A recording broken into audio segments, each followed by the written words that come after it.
kok yang ini yang fokus bahwa antara Jawa dan Sumatera dijadikan satu? Kenapa enggak misalnya Jawa dengan sebagian Kalimantan atau Jawa dengan ini? Tidak harus dengan jembatan, angkutan kapalnya kita perbaiki. Kan sekarang angkutan laut sudah luar biasa. Ya Pak, dulu kan zaman Presiden dulu ada istilah transmigrasi dan perpelitanya. Iya. Nah, kalau menurut saya itu sangat bagus karena juga pemerataan penduduk di wilayah Indonesia. Tapi kenapa kok tidak masa itu selesai tidak berjalan? Apakah di sini memang di stop sama sekali seperti itu? Apakah memang dari Pemda atau pusat yang memang tidak mau membuatnya lebih baik lagi? Tapi itu semua hilang kan? Saya sekali lagi bilang bahwa rasa konsep Rahman Rahim itu sudah hilang di rakyat kita ini, di pemimpin kita ini. Itu yang perlu kita populerkan ke depan, bahwa rasa kasih dan sayang itu mengalahkan segalanya. Sesama rakyat Indonesia mengalahkan segalanya. Jadi kita nggak urusan, kita nggak akan perang siapa yang menang pilkada, siapa yang kalah, siapa yang ini, tidak akan perang, karena konsep Rahman Rahim, kasih dan sayang tadi betul-betul melekat. Saya tidak ingin memuji Pak Harto. Pak Harto dengan rencana pembangunan 5 tahun, Repelita yang 25 tahun, secara konseptual bagus kamu. Terus memixkan bahwa tidak ada Jawa, tidak ada non-Jawa, tidak ada Sumatera, tidak ada, yang ada hanya Indonesia. Itu konsep yang bagus, yang baik. Nah, cara salah satunya dengan transmigrasi. Sehingga dengan transmigrasi tidak sedikit orang, misalnya orang Jawa kawin dengan orang Aceh, orang Jawa kawin dengan orang Kalimantan, orang Jawa kawin dengan orang Sumatera, banyak. Makanya di Medan itu ada Jasuma, Jawa, Sumatera. Di Lampung itu mungkin 80% penduduknya orang Jawa di situ.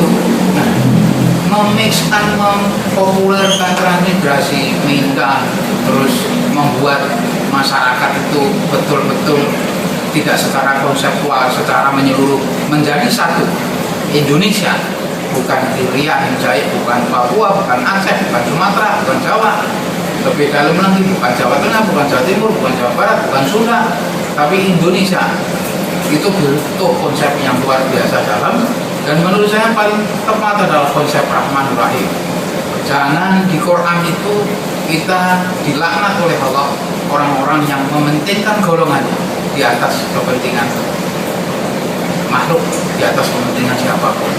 Jadi tidak boleh, dan itu merupakan satu laknat Allah. Kalau kita berpikir bahwa kita yang benar, ada yang salah, itu sangat dilaknat oleh Allah. Itu yang harus kita terapkan kepada rakyat kita ke depan, supaya tidak menjadi nanti makin lama juga makin dilaknat oleh Allah, tidak menjadi orang-orang yang serakah, orang-orang yang merasa dirinya benar. Tidak ada yang benar selain Allah. Kebenaran hanya datang dari Allah mutlak. Dan Allah sudah merefleksikan dirinya, mengutus Muhammad untuk Rahman Rahim. Kalau enggak, Allah enggak perlu sebut Rahman Rahim di setiap ayat. Bayangin aja Mas Ipong, 47 yang saya sebut ini, ya, Rahman itu sebanyak 57 kali, penyayang. Terus Rahim itu sebanyak 95 kali. Itu tidak termasuk Bismillahirrahmanirrahim. Bismillahirrahmanirrahim itu Quran terdiri dari 114 surat. Di 113 surat itu disebut Bismillahirrahmanirrahim, kecuali surat Al-Baqarah. Jadi Allah selalu menyebutkan sebelum kamu baca Al-Baqarah, baca Bismillahirrahmanirrahim dulu. Sebelum kamu baca Al-Imran, baca Bismillahirrahmanirrahim dulu. Quran itu kan huda linnas, petunjuk, bukan jampi-jampi. Petunjuk itu kita harus tahu artinya. Nah, artinya Bismillahirrahmanirrahim itu pengasih penyayang. Berarti kita harus betul-betul menjadi pengasih dan penyayang. Itu yang dikehendaki oleh Allah. Jangan ada perasaan dengki. Kamu yang menang, betul kata aku kalah. Jangan. Semua sudah diatur oleh Allah. Legowo semua. bersihkan diri, jadikan Anda semua rakyat Indonesia menjadi rakyat yang rahman rahim, berkasih sayang sesama makhluk, sesama. Kalau Anda kepingin masuk surga dan kepingin Allah sayang sama Anda, itu aja pesan saya untuk semua rakyat Indonesia, untuk semua calon pemimpin 2014, untuk semua calon pemimpin dalam pilkada, supaya mengedepankan perasaan rahman rahim kepada semua makhluk. Yang lain karena saat sekarang ini memang banyak penyimpangan sama menjadi rasa saya misalnya, terus juga dari pemerintah juga kurangnya bahagia terhadap rakyat Indonesia, yang mana pusat selalu menjadi centralized untuk ekonominya, sedangkan di daerah masih tetap dengan keadaannya yang belum. Mungkin kalau saya kalau itu bakal lupa ya, kali saya menanti siapa pemimpin yang akan menentukan ke depannya. saya tekankan sekali lagi Mas Ibu, bahwa dalam mencari pemimpin masa depan, entah itu legislatif maupun eksekutif, entah itu pilkada maupun pemilihan pemimpin nasional, provinsi, daerah ataupun nasional, supaya mengedepankan konsep rahman rahim.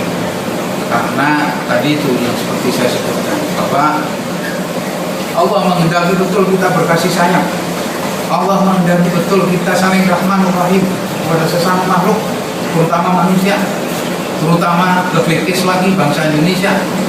Supaya apa? Supaya tidak terjadi saling fitnah, saling ghibah. Saya malah berpikiran begini, haji ini kan sampai 2022 ada orang yang sudah bayar, terus ada uang haji yang kita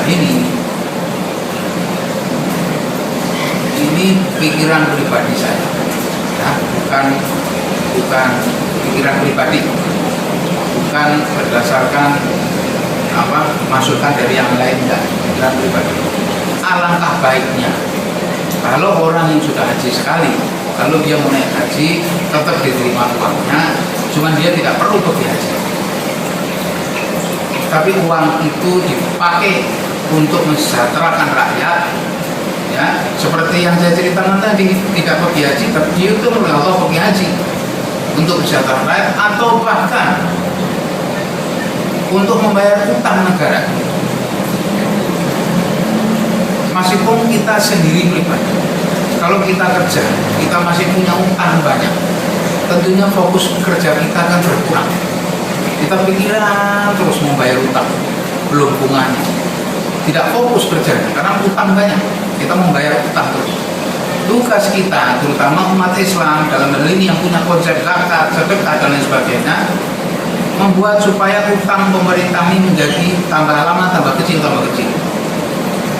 Menurut tanggapan saya pribadi, adalah fair kalau kita misalnya uang zakat sekalipun, uang sedekah umat Islam dipakai untuk membayar utang negara, supaya negara ke depan bersih dari utang, tidak berpikir terus tinggal berpikir bunganya, ketimbang untuk bayar bunga untuk mensejahterakan rakyat, ketimbang untuk bayar bunga cicilan untuk mensejahterakan rakyat.